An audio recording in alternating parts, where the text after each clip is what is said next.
আসসালামু আলাইকুম, সবাইকে জুম্মা মোবারক। সকাল সকাল উঠে চা বসিয়ে দিয়েছি। তারপরে এই যে নুডলস রান্না করতেছি বাবুর জন্য। চাটা হয়ে গেছে। আজকে সকালে তেমন কিছুই করিনি, শুধু চা বানিয়েছি আর নুডলস রান্না করছি। এই তো আমার সব কিছু রেডি হয়ে গেছে। আমার কাজের মেয়েটা চলে আসছে, আজকে খুব দ্রুত চলে আসছে, এসে আমাকে একটু হেল্প করলো। এই তো আমরা চা খাচ্ছি সবাই মিলে। চাটা খেয়ে একটু ঢং করতেছি বসে বসে বারান্দায়। रब की कहानी है इश्क कोई, दिल की दीवानी है इश्क कोई, महकी सी प्याली है इश्क कोई, सुबह की लाली है इश्क। এই তো তারপর রান্নার প্রিপারেশন নিতে চলে আসলাম। আজকে যেহেতু শুক্রবার, তার জন্য একটু তাড়াতাড়ি আসলাম। এখানে সবজি কেটে নিচ্ছি। আজকে একটা স্পেশাল রেসিপি করব। ফ্রাইডে বলে কথা, তার জন্য একটু স্পেশাল তো কিছু থাকাই লাগবে। তো এই তো এখানে কাটা বাছা আমি করে নিচ্ছি। আজকে আমি চেষ্টা করব আমার আম্মুর মতো করে গরুর ভুঁড়ি রান্না করার জন্য। এটাকে অনেকে বট বলে, কিন্তু যশোরের আঞ্চলিক ভাষায় সবাই ভুঁড়িই বলে। তো যাই হোক, ব্লেন্ডারে আমি মশলাটা করে নিচ্ছি।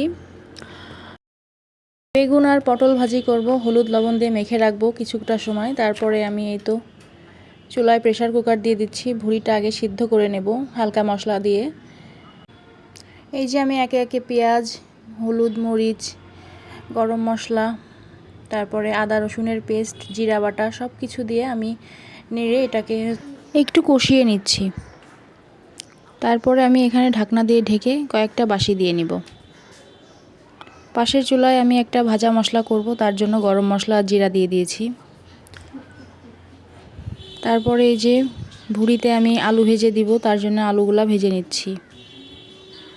আসলে দুপুরের এই টাইমটা এত গরম, চুলার কাছে দাঁড়িয়ে কাজ করার মতো অবস্থা থাকে না, খুবই কষ্টকর একটা বিষয়। তারপর এই তো আমি বেগুন ভাজি করে নিচ্ছি, পটল ভাজি করে নিচ্ছি। যত দ্রুত আসলে কাজ করা যায় গরমের সময়, রান্নাঘরের ভিতরে একেবারেই থাকা যায় না। তারপর এই তো ভাজির জন্য আমি পেঁয়াজ আর কাঁচামরিচ ভেজে নিয়েছি। ভাজিটা আমার কমপ্লিট। এদিকে ভুঁড়িতে আমি কিছু গোটা রসুন দিচ্ছি। তারপরে এই যে ভাজা আলুগুলা দিয়ে দিচ্ছি। কড়াই আমি তেল দিয়ে তার ভিতরে কিছু শুকনা মরিচ ভেজে নিলাম। তার ভিতরে আমি পেঁয়াজ দিয়ে এখন বেরেস্তা করে নিব। এই তো ভুঁড়িগুলো দিয়ে দিলাম। নামানোর আগে একটু আদা বাটা দিয়ে দিলাম। এটা দিলে কিন্তু অনেক টেস্টি হয়। তারপরে আমি আস্তে আস্তে চুলার জাল আস্তে করে দিয়ে এখানে কষাতে থাকবো তেল ওঠা পর্যন্ত। এই যে আমি কিছু ভাজা মশলা দিয়ে দিলাম, দিয়ে আরও বেশ কিছুক্ষণ আমি এখানে কষাতে থাকবো। তারপর লাস্ট পর্যায়ে আবার একটু জিরার গুঁড়া দিয়ে আমি চুলাটা বন্ধ করে দিব।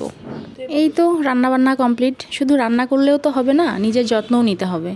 তারপর আমি একটা প্যাক লাগায় গোসল করে এই যে খাওয়া দাওয়া করতে চলে আসছি। এই তো আমরা সবাই মিলে খাওয়া দাওয়া করতেছি। রান্নাগুলো কিন্তু আজকে বেশ মজা ছিল। নিজের রান্না বলে কিন্তু বলছি না, সত্যিই মজা ছিল। সবাই খেয়ে প্রশংসা করেছে। আজকে খাওয়া দাওয়া করতে করতে ভিডিওটা এখানে শেষ করছি। ভালো লাগলে অবশ্যই সবাই লাইক দিবেন আর আমার চ্যানেলটা সাবস্ক্রাইব করবেন। ধন্যবাদ।